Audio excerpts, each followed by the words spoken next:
And oh my goodness, what a beautiful, beautiful, beautiful day it is today. So I'm not actually in Sydney at the moment. I'm at my family's house, just spending some time with them over Christmas. And I wanted to talk to you about a little something. So for years now, we've been hearing the screech of patriarchy and all of this nonsense from feminists. But let me tell you a little bit about something.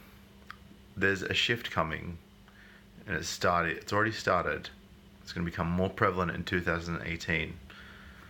Now, that shift is that women are going to start losing all of this power that they've taken from us. You know, back in colonial days, yes, we lived in a patriarchy, and ever since then, women got more and more rights, privileges, and opportunities every single day. I don't know if any of you know about this because I actually went to a memorial. Apparently they can't call it a museum, but I went to a historical exhibit, let's call it, for the Royal Australian Air Force. And during 1951 and 1977, so one of the people there actually told me, and I've done my own research, there was a women's Royal Australian Air Force. Now, in the Royal Australian Air Force, you had obviously the troop transports and everyone would be flown in a plane.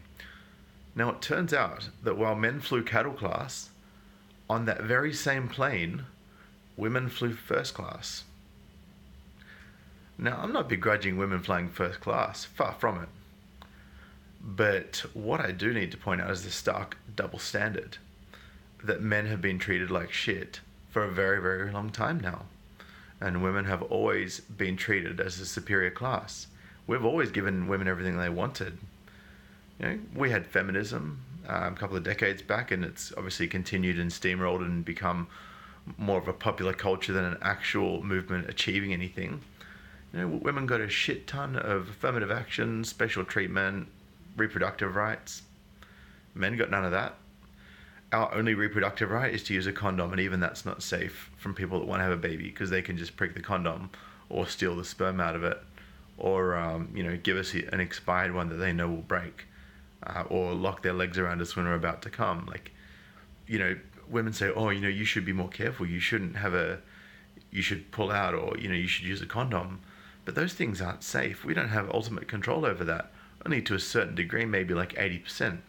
But if someone's vindictive and they want to take a bit of power away from us, they've got that 20% and they can leverage that and they can fool us into a false sense of security. So don't be fooled when we're told that, we have absolute reproductive power.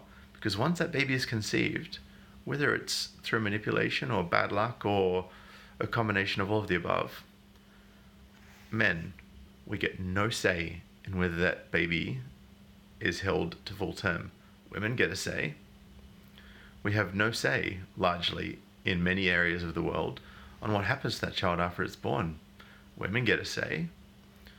Typically, about 60-70% of divorces are initiated by women. And when those divorces usually happen and there's kids involved, typically almost always goes to the women. The family courts are grossly in favor of women and grossly not in favor of men. I wouldn't call that equality, would you? Men have been treated like dogs. We have been. We've been treated like dogs. Been trained to beg for pussy. Been trained to fetch money for the master.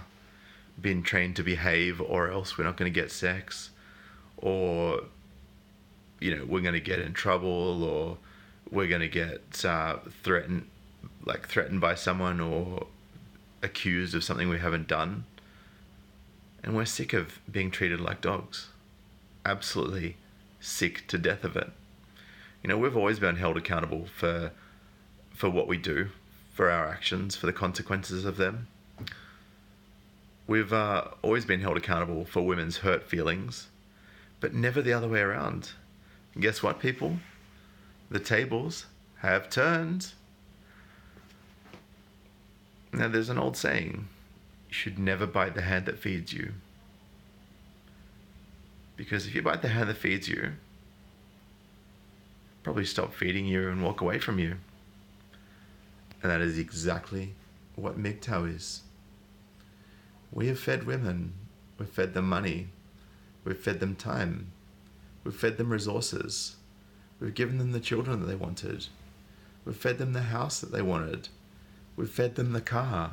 We've fed them this financial security. We've fed them the child support. But MGTOW is about saying no more.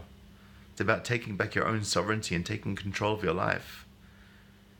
And, you know, if you're not a fully fledged monk MGTOW and you still want to have relationships with women, I strongly advise against getting married. Don't do it. You are inviting a gynocratic system, which they like to call themselves a democracy. You are inviting the gynocracy into your bedroom to dictate what you do and don't have to do with women. I went to the family law court website a few weeks ago. Oh, actually, sorry. I've been talking about it a few weeks ago, but I actually went to it yesterday. It's very, very interesting reading. You know, we still have spousal support here in Australia, aka alimony. Really? And basically you may have to pay spousal support even if your partner gets a new partner. So if your ex leaves you and goes sit on another cock, you may still have to pay spousal support if that new guy can't support them. What kind of bullshit is this? We've given everything, and what do we get in return? A slap in the face. So you know what? The new patriarchy is coming, and it's in the form of men who have businesses that will not hire feminist bitches anymore, who think they're going to get paid less for the same work even before they start the job, when that's not the case. So guess what? Patriarchy is coming, and we're not going to use that to shit on women. We are not going to use that to control women. What we are going to do, though, is we're going to use it to hold women accountable for the outcomes of their actions, to hold women accountable for their choices, to hold women accountable for the balance that comes with wanting a certain lifestyle. You know, if you want to get, you got to give. You can't just have your cake and eat it too. Because we've had our cake, or we've eaten it for a very long time now. But we don't keep getting handed cake if we eat it.